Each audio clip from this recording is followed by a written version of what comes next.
Okay guys, what you're looking at are two Sabal palmettos. On the left, you have your standard palmetto, and on your right, you have a Sabal palmetto lisa.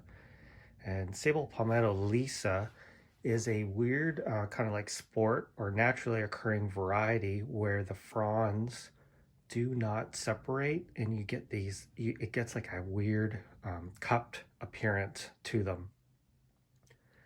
Not very many trees have this. I don't know if anyone is actually commercially selling these. I got these from a lady in Florida, and she had two Sabalisas, and one was producing seed. She collected the seed from I think a naturally occurring tree, either in a park or growing on the roadside. And her tree that it was producing these seeds is no longer alive, but she does have a second one. But when I got these palms, they're from different sources, but when I got them, they were about the same size. And what I'm seeing is Sabal Lisa are very kind of weak and slow growing compared to the original palmetto. I did actually lose quite a few of the Lisas. They just kind of fizzled out, whereas the palmettos seem to be a much more, the regular palmetto seems to be a much more vigorous species. So in Sabal Lisa, the trees that exhibit that trait, when they produce seeds, not 100% of those seeds will develop into a Sabal Lisa. Depends on the tree. So the tree that mine came from, apparently 65%. So roughly 2 out of 3 that you get will eventually form that cut pattern. It's a little early, or it's too early to tell. I have them inside and they're actually growing again. I think they appreciate the warm overnight temperatures. So in time, I have 6 left. So statistically speaking, I should get 4. Even if I get 1, I would be okay, because you only need 1. They can self-pollinate.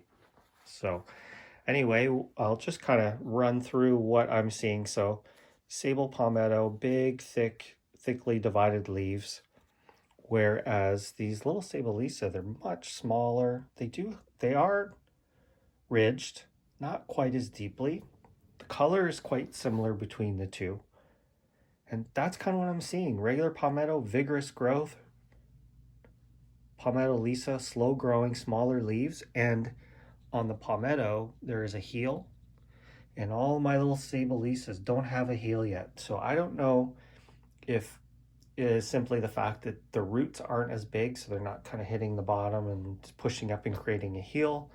But those are my observations so far. I plan on keeping them inside. I might put them outside this summer. They've been living outside. I've had them for 2 years actually. They came with 1 to 1.5 leaves.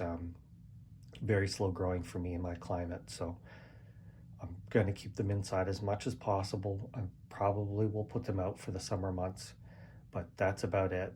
Full sun, lots of water, and that's what you need to do to get them to grow. So, and warm nights, and that seems to be my limiting factor with certain Sabal species, because these ones seem to enjoy the warm night. So there you go. Give you a little bit of an overhead. I know it's not much to look at, but I'm trying. You can look them up on the internet. They're kind of an unusual looking palm. It's I can't say that I love the way they look. I got it more for a collector's reason, just to have something different. But if I can get them up to a decent size, they will go outside. Anyway, thanks for watching.